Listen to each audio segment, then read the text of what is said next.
Good evening everyone. আজকে দুপুরবেলা খাওয়া দাওয়ার পর একটুখানি রেস্ট নিয়ে আমরা একটু মাঠে ঘুরতে এসেছি। এই নিয়ে আমার সেকেন্ড টাইম আমার শ্বশুরবাড়ির মাঠে ঘুরতে আসা। আমার সাথে এসেছে পামেলা। পামেলা এদিকে দেখো, দুজনে ঘুরতে এসেছি। সরষে ক্ষেত ভ্রমণ আমাদের হয়ে গেছে। ওখান থেকে একজনদের সরষে ক্ষেত ঘুরে ওখান থেকে আমি একটা ফুল কানে লাগিয়ে নিয়েছি ফটো তোলার জন্য। চলো আরও কোথায় ঘুরি তোমাদেরকে দেখাই। বা সরু আল ধরে আমরা দুজনে হাঁটছি। এই যে সারা মাঠ। এবার আমরা কোথায় যাব পারো? এবার আমরা এখানে কোথায় আশ্রম আছে, আমরা আশ্রমে ঘুরতে যাচ্ছি। একদিকে আছে এদিকে বাগান, এখানে একটা ছোট্ট ডোবা। কি ভালো লাগছে এই শীতের মানে দুপুরে খাওয়া দাওয়ার পর হালকা মিষ্টি রোদে দুজনে ঘুরে বেড়াচ্ছি। খুব ভালো লাগছে। তোমরাও দেখতে থাকো। আমরা আশ্রম যাচ্ছি, তাই তো পারো? চলো।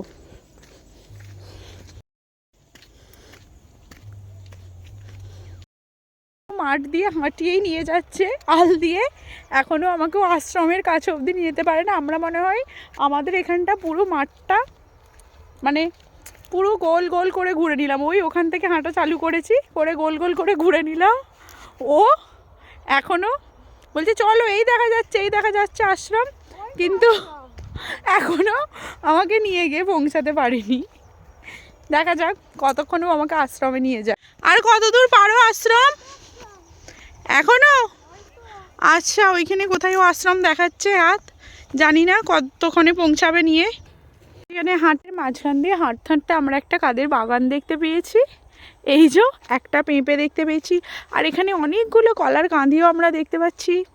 এই যে ভালো লাগছে, ঘুরছি।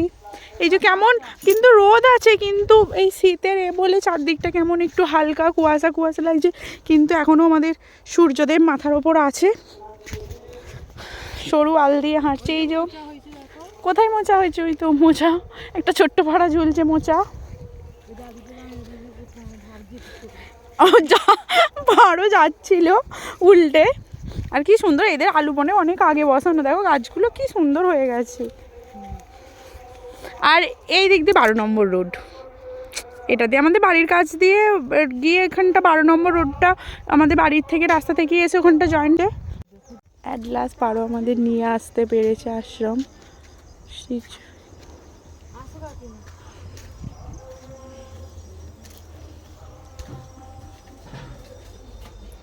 জুতো খুলে যেতে হবে।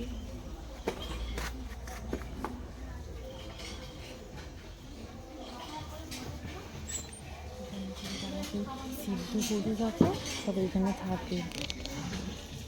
আচ্ছা, কোথায় থাকবে? কোথায় ঠাকুরটা কোথায়? দরজা দিয়ে আসো। আচ্ছা, এখন দুপুরবেলা হলো, এইটা এখন কেন বন্ধ দরজা? এই যে মন্দিরের দরজা এখন বন্ধ আছে। ভেতরে কি ঠাকুর আছে? গৌরনীতায়, কৃষ্ণ গৌরনীতায়। এই যে আশ্রমের দরজা এখন বন্ধ। আশ্রম বলে একটু আমরা আস্তে আস্তে কথা বলছি। ভেতর দিকটা ওই রাস্তাটা দিয়ে আর একটু ঢোকা যায়। এই ওঠা যাবে পারো?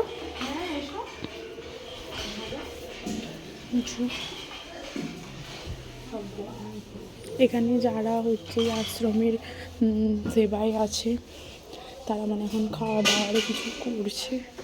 যেদিকে তারা থাকে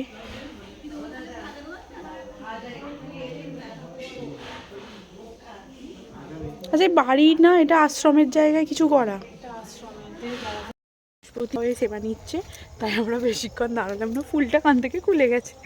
তাই আমরা একটুখানি ঘুরে চলে এলাম। আর একদিন আসবো, তখন ভালো করে আমাদের এই মাঠের মাঝখানে ছোট্ট সুন্দর আশ্রমটাকে আপনাদেরকে ভালো করে ঘুরিয়ে দেখাবো, তাই তো পারো? বাই। দাদু বসে নেই, আস্তে আস্তে টুকটুক করে দাদু কি সুন্দর কাজ করছে। এগুলো সেই ধান চিটে থেকে বার করছে। দাদু তোমার চেলা ওই যে এসে গেছে, কুকুরটাকে বলছি। হ্যাঁ, পাড়োর চালা ওটা। হ্যাঁ, পাহারা দিচ্ছে আমাদেরকে। থেকে বেরিয়ে আসছিলাম, হঠাৎ পাড়ো পড়লো। কাকিমা মুখ দেখো, এই যে পাড়ো, একটু মুখ দেখে নাও আয়নায়। আমরা আমাদের বাড়ির দিকে যাচ্ছি। একদিন সকালবেলা হাঁটতে হাঁটতে আমি এই রাস্তাটায় এসেছিলাম পারো, কারণ পারো আমাকে সব ঘুরিয়ে দেখাচ্ছে। জাস্ট আমার এই 1.5 বছর হচ্ছে বিয়ে হচ্ছে, আমি এদিকের কিছু জানি না। আমাকে সবও আমাদের পাড়াটা, গ্রামের এপাশ ওপাশ, এপাড়া ওপাড়া সব ঘুরিয়ে দেখাচ্ছে, বলছে কাকিমা আমি তোমাকে সব দেখাবো আমাদের কোথায় কি আসে। আমার তো দিনবার বিয়ে হয়ে যাবে ওই জন্য। এই যে পাড়ার উপর দিয়ে যাচ্ছি,